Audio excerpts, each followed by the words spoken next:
And I didn't even know that way. So it's how he's going on me, and then I never even find it. And we track it.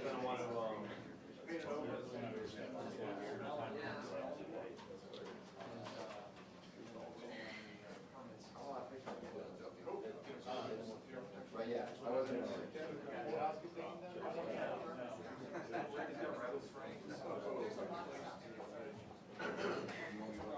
Check 1 2, mic check. Testing 1 2 3 4. Good.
I got a little bit, so I'll have to watch this.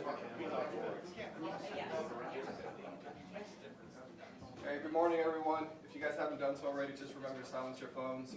Today, Sheriff T.K. Waters will be speaking, and he's going to be joined alongside by the Chief of Investigation, Alan Parker.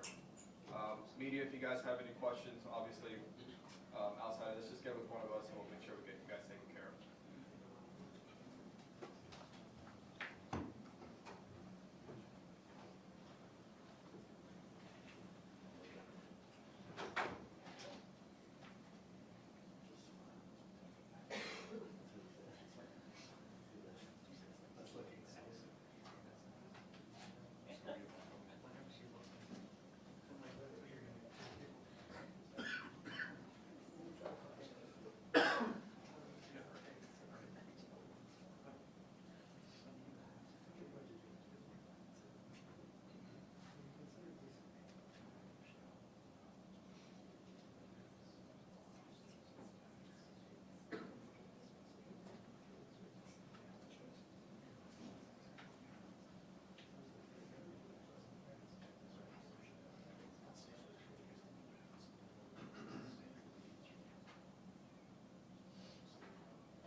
Good afternoon. Thanks for being here today. Today I'm pleased to announce the arrests of 4 individuals who committed a series of armed robberies in April of 2024. Treshonda Benefield, Nathaniel Carter, Jakari Lewis, and Jakethian Daniel were arrested on May 1st, 2024 on multiple counts of armed robbery.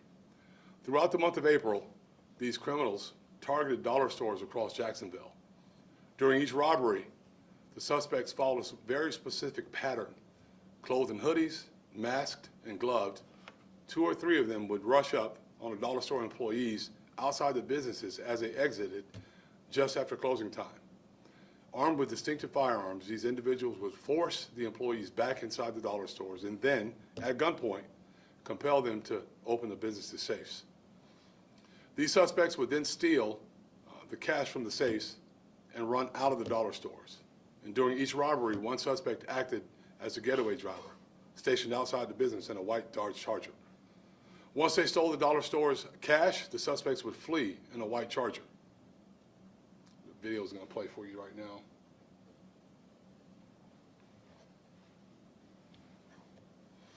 The first of these robberies occurred at a dollar store located in the 5000 block of Fort Caroline Road on April 9th, 2024. As you can see from this video footage, two suspects held an employee at gunpoint while forcing the business employer to open the safe, or employee to open the safe. The robbers stole over $2,300 from the company safe and then fled the scene in that white Dodge Charger described earlier, driven by the getaway driver who was waiting outside the business. The second of these robberies occurred at a dollar store located in the 12,000 block of Yellow Bluff Road on April 14, 2024. And as you can see from this video footage, two armed suspects forced business employees back into the dollar store immediately after closing time. Once inside the business, the suspects forced the employees to open the safe and stole over $2,800. Again, they fled the scene, driven by a getaway driver who had been stationed outside the business during the armed robbery in a white Dodge Charger. By the second dollar store armed robbery in April, JSO investigators established that there was a pattern forming involving these robbery suspects in dollar stores. In response, investigators contacted local dollar stores and told them to warn their employees of these events. Moreover, JSO investigators, quickly developed and executed a plan to identify and stop these serial armed robbers. Using technology and great police work, detectives quickly identified the suspect vehicle and potential suspects. Unfortunately, before JSO detectives could apprehend them, these suspects committed another dollar store armed robbery at a business located in the 13,000 block of North Main Street on April 21st, 2024. As you can see in this video footage, three armed robbers forced dollar store employees back into the business after closing time.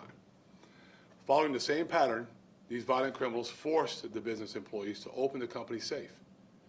Then they stole over $3,000 and fled the scene in the same white Dodge Charger driven by a getaway driver. On May 1st, 2024, these criminals once again committed their final armed robbery at a dollar store located in the 3800 block of North Main Street. Consistent with their established practice, three of these suspects forced an employee who was closing the store back into the business. And as you can see in this video footage, each robber was masked, covered in a hoodie, and armed with a firearm. Once inside the business, these individuals forced the employee to open the business safe and stole over $3,400. They fled the scene in a white Dodge Charger driven by the getaway driver. But this time, they didn't get far. Quickly, and acting on active intelligence, JSO SWAT officers located and stopped the suspect vehicle. A SWAT team member deployed a distraction device. After the distraction device detonated, an officer fired a single round which struck the suspect vehicle. No one was hurt by that fired round. That single shot fired is currently under administrative review. All four suspects were arrested. Police seized two 9mm handguns and one 9mm AR-style pistol from the Charger. All four suspects now face serious criminal penalties due to their arrests on multiple counts of armed robbery, a first-degree felony. That ends that reign of terror. So at this time, I'll ask any questions. I'll answer any questions you all may have. Sheriff, I remember when this was initially reported and Chief Parker did the presser at night. I remember when the shots were fired, Chief Parker said that one of the suspects pointed the gun at the officer. Is that still the case in this situation? So that's why it's all under administrative review right now to determine what happened. So I can't really discuss the administrative review part, but we're looking into all that stuff. Were any employees or anyone else physically hurt? No one was physically hurt, but of course they're terrorized.